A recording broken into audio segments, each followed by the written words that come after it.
Hi everyone, welcome back to another video from Apps Academy. Today I'm going to be guiding you through how to share location on Viber application.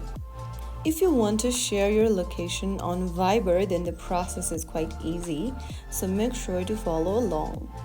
First, launch the Viber app on your smartphone, whether you are using iOS or Android. And from the home page, go ahead and tap on the chat or the contact you want to send your location to.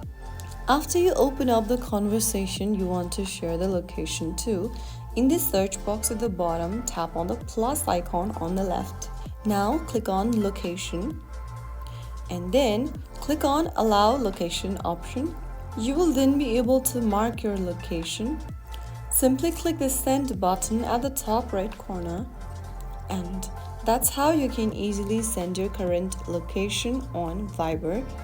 Your current location will now be sent to the contact.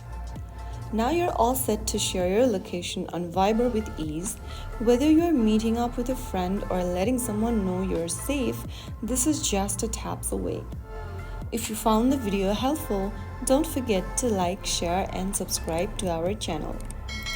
I will be back again in the next episode. Thank you for watching.